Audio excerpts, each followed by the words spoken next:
Em qualquer situação de grande mudança social, especialmente quando observamos um grande risco de perda do controle do nosso destino ou da nossa integridade física, o medo é a emoção mais presente. Do ponto de vista da Organização da Atenção em Saúde Mental, precisamos distinguir dois grandes grupos: a população geral e a população de pessoas que já apresentavam um transtorno mental prévio.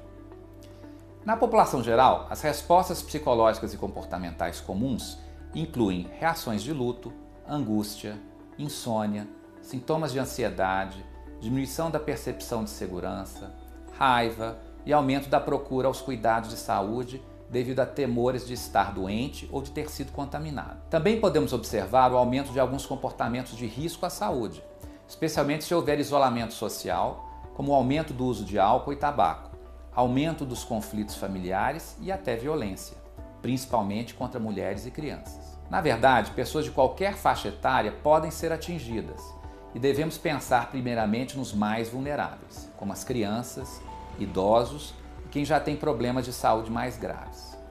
Nesses casos, é comum que essas pessoas fiquem mais ansiosas, irritadas, inquietas, mais retraídas ou mais desconfiadas. No caso das crianças, é importante ajudá-las a expressar como estão se sentindo, falando, desenhando, cantando, contando histórias, brincando.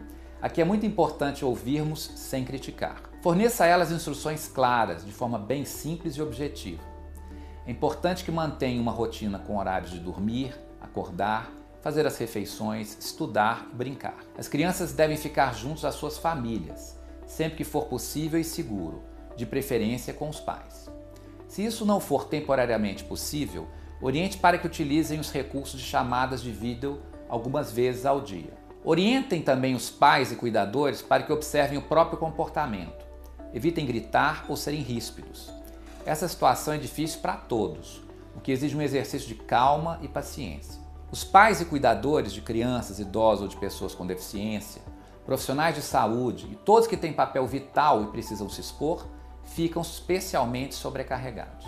Agora, no caso de adultos e idosos, devemos orientar para que evitem ficar o dia todo checando as mídias sociais ou lendo os jornais e ouvindo notícias, evitando sobrecarga de informações.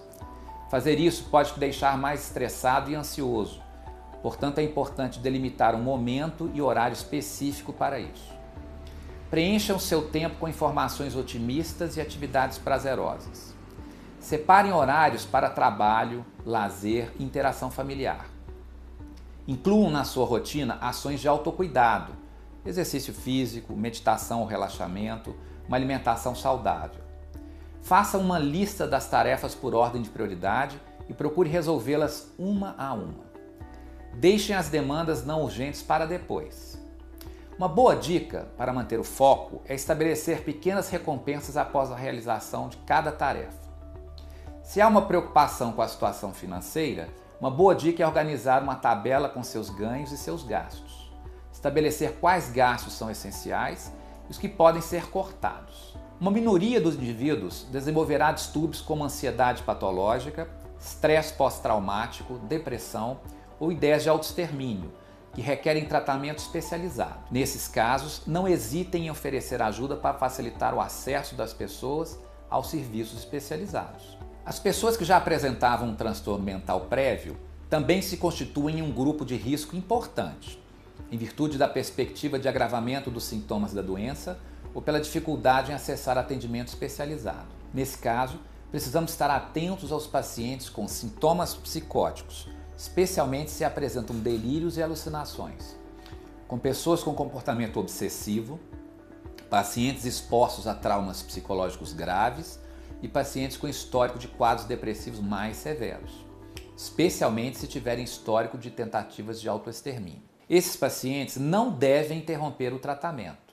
seja ele presencial ou à distância, e é fundamental a manutenção da medicação psicoativa. Portanto, caso o paciente esteja com dificuldade em acessar o seu especialista, é importante que qualquer profissional médico mantenha a prescrição do paciente, até que ele possa ser adequadamente avaliado pelo seu psiquiatra. Uma preocupação especial deve ser considerada naqueles pacientes que apresentarem comportamento que possam indicar um risco para suicídio.